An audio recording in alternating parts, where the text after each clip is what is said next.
Please stay with us. We'll be back shortly.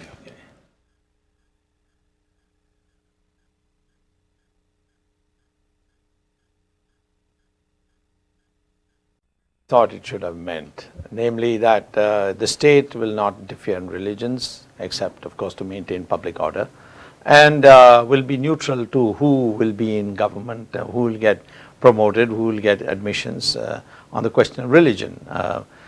Certain safeguards have to be provided for the minority, because the majority is 83%, and it shouldn't swamp the minorities by majority vote in a democracy. But unfortunately, the way the Gandhis have practiced, Nehru-Gandhi hyphenated, have practiced secularism in India has meant basically the pandering to minority interests. For example, if a Muslim marries more than one wife, he is permitted under the law, because that's what the Shariat allows him. I think he can marry 4 times. Oh, really? In India? In India. And if he says simply talaq, talaq, talaq 3 times, the divorce is instantaneous. I mean, this is totally abhorrent to modern civil law. But Hindus are subject to modern civil law.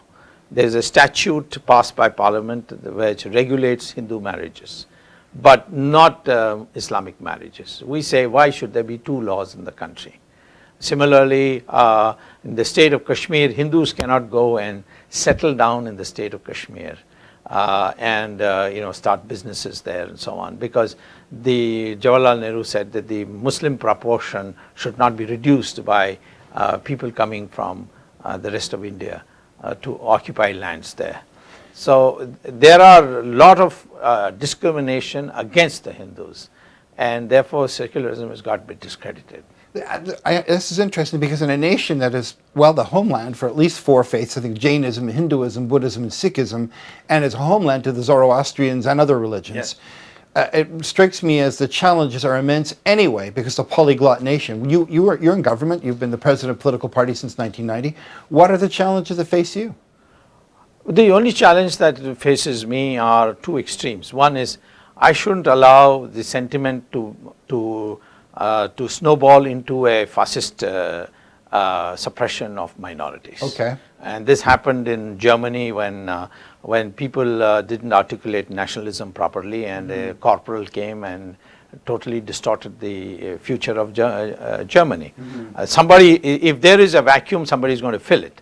And there is a vacuum today on an enlightened view of Hinduism. They want a Hindu identity, they want an Indian identity which is in synchronization with Hindu identity. Those urges are there, somebody has to do it. Racial politics. It's not racial, there's nothing racial about India. The DNA science research has now shown that we are all the same people. Right. We didn't come from anywhere abroad, we are all indigenous to India.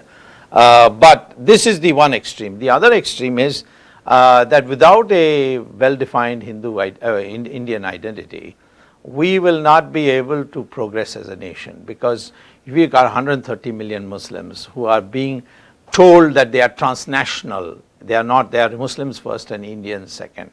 Now we've got to tell them something by which we don't hurt their feelings. Who's telling them this? Oh, the Osama bin Laden is telling them, the Al-Qaeda is telling them. And they are making inroads, because there's nothing else to challenge that concept. And we have to do that, and we have to define an Indian identity where Muslim has to place Indian interests above even their religious interests. Now, as I understand it, there's a system of reservations or quotas for hiring and placement in certain positions, applying for school, etc. Is that working? Well, as far as reservations is concerned, the part that's not working is the proposal to reserve quotas, provide quotas for Muslims and Christians, and to some extent other castes besides the ex-untouchables. As far as the ex-untouchables is concerned, there's unanimity that these people have suffered imposed disabilities.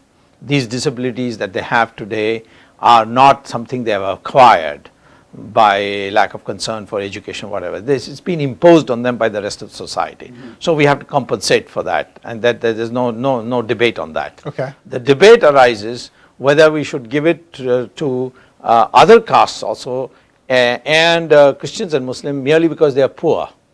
Because the poverty becomes a concept, then it should also apply for higher castes of India who are also equally poor. For instance, the Brahmins are supposed to be caste-wise itself poor. I mean, the Brahmins are amongst the poorest people in India today, even though they still enjoy high social status. Now, there's no reservation for them.